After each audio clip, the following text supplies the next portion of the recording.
No one can find a rental.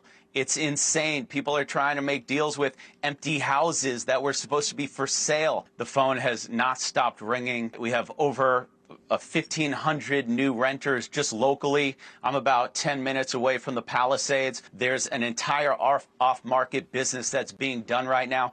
We're in uncharted waters here. Ordinances are changing by the hour, which is good because people are trying to figure out a way to speed the build process to get these people back to normal life. But also at the same time, even somebody like me, I'm learning as we go. If you asked me 2 weeks ago about price gouging in real estate, I wouldn't even know what you were talking about. And now it's a very big deal here. There's over 2,000 units of people who had different prices late December, and now they are higher in January. And it's really a race to who can get to these leases first and make a deal. And we don't even know what's going to happen at the end of the day.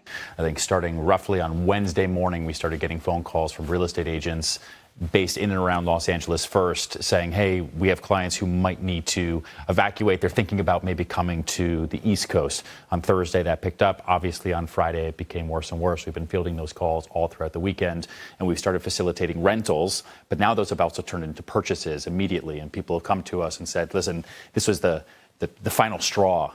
Right, for the state, we're just going to move, and they're coming to Connecticut, New Jersey, parts of Long Island, the Hamptons, New York City, absolutely, and across Florida. This is absolutely stunning. Look, this is hard to say.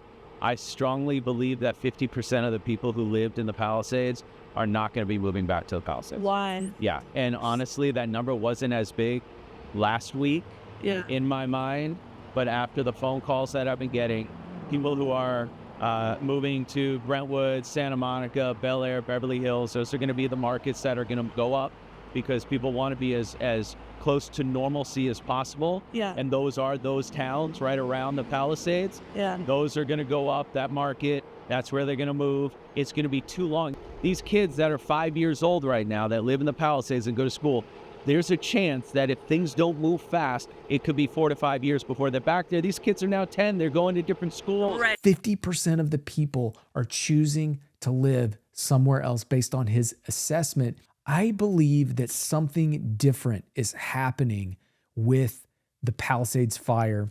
Is it just super high-end luxury, or are there broader implications across the board? I'm going to show you some details for that in just 1 second. When we look at migration, we do typically see out of Los Angeles. Now this right here, this is a LinkedIn report, but I think this is great because again, it's another way to triangulate where people from Los Angeles are leaving. You can see that it's Las Vegas, Dallas, Phoenix, Nashville, Austin, Houston, Portland, Miami, Boise, and Charlotte.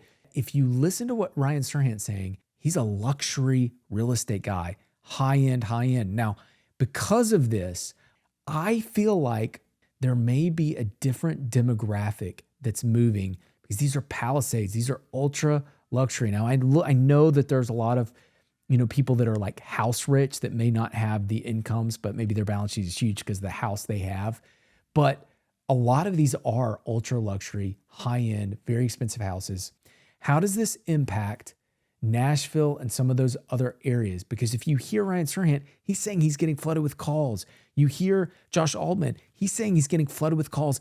50% of the people are choosing to live somewhere else based on his assessment. When we look at the wildfires, the Palisades wildfires, we're now starting to hear larger numbers like 12,000 houses that are, it says threatened. I don't know if they're all burned down, but let's just assume 12,000. If you have 50% leaving, 50%, that's 6,000 structures. But these are also ultra expensive, ultra luxury houses. So think $3 million. One thing that I want to do in this video is a nuance. Are we talking about $3 million houses? Or are we talking about a greater migration on the lower end? I'm going to show you some data for Nashville that may clarify some of this. Now, if we talk about 6,000 houses, 6,000 households that are moving, and we know that the vast majority of them are going to try to stay around Los Angeles, but the truth is they're not going to be able to get what they want there. And as you've heard, people are starting to think about renting and then moving out. In Nashville, we had In the last year, this is $3 million or more. In the last year, we sold houses and condos. We sold 340 $3 million or more houses or condos in the greater Nashville area. That's all 9 counties, including Davidson, Williamson, the vast majority being in urban core Davidson, and then just south in Williamson, the Franklin area. And by the way, this market has been growing. Here's Davidson, Williamson, $3 million closings. And you can see it's been growing. 2020, it was much lower. It's just growing every single year.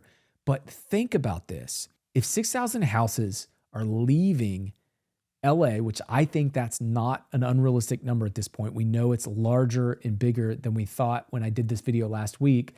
And Nashville gets 1.5 to 3% of that. That's 90 to 180. It's very, very material to this small submarket in Nashville. But the truth is it happening in other areas? Is it just the $3 million market, or are we going to see? Because, I did have somebody reach out. This was the email that I got.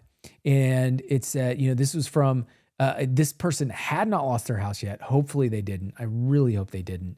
But they said, look, we love our home. That said, this fire experience might be the final catalyst to make a change. And Tennessee has been the place we've increasingly focused on. Now, this person was in the $2 million range. So this is still high, expensive, very expensive for Nashville, 4 times what the median sales price is for Nashville. So are we seeing potentially a broader migration that would impact a broader Nashville, or are we seeing something that would move the needle on all of Nashville?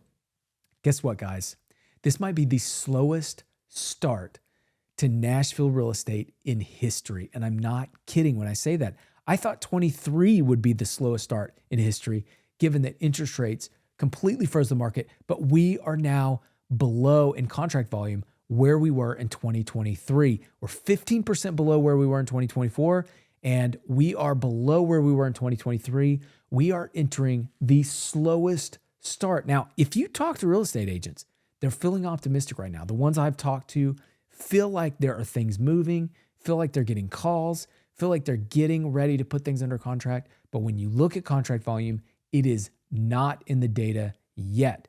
Now, we'll see next week. Are we going to ramp like we did in 2023? Very steep. Are we going to ramp a little slower like we did in 2024?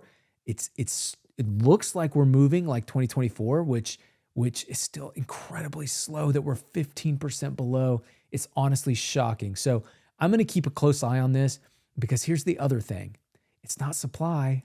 We've got 6,500 options. This is single family homes. We had 5,300. We were lower than 2023 last year. We're now 22% above where we were last year, and it's growing. This is a counter trend to the normal drop. Now, it's still a little bit early to assume that it's not going to start dropping from this point forward, but it's certainly something to watch, because with the low contract volume, we may end up building when we should be dropping. February should be the low in inventory for the year. It has been the past 2 years, but it might not be this year. And that would be a major problem for Nashville real estate. Now, if you look at contracts by county, I had a lot of you asking about this. Rutherford County still looks very, very bad. It down 30%. This is a big chunk of why Nashville contract volume's down. So there's something going on in Murfreesboro area. Williamson County's up. So contract volume in Williamson County, it's the Franklin area, Nolensville, Brentwood, Thompson Station, Fairview, they're up 3%. So Williamson County is up, and we look at active listings, they're down. You have more demand and less options in Williamson County. It's the only one that's stronger. Davidson County down 20%. Massive. Sumner and Wilson, I had a lot of people asking about Sumner, down 25% for demand. This is demand. Wilson down 5%, kind of following the 2024 track. We look at active listings, we can see, again, Williamson County, less options. Pretty wild. Look at Davidson County, though. It's going vertical right now. Are we going to get more, up almost 30% in active listings, and yet down in demand by 20%? Davidson County, I couldn't imagine a worse scenario going in for Davidson County. Now, that doesn't mean it's bad everywhere. There's still sellers markets. There's still pockets. I have a buyer looking in the 1 to 2 million in Davidson County, and he's having a hard time. So it's not everywhere, but certainly does not look good with these numbers and the trend of these numbers. We'll see if it continues to build. Very interesting. I would expect it to drop. I'm still expecting this to drop, but it is not dropping yet. So that's wild. Sumner's up 15% and Wilson's up 23%. The vast majority of Nashville, there's no indication that there's a migration boom that's saving Nashville from this explosion in inventory. Williamson County is the place where a lot of high, expensive luxury houses sell. So I expect it continues to be tight there. If people move, they're going to focus on Williamson. I don't know what's going to happen, but what I can tell you is this is likely going to be helpful to Williamson County, but not generally to Nashville. That's my current take. With that, I hope you guys have a great rest of the day. I look forward to seeing you next Saturday. Thanks a lot.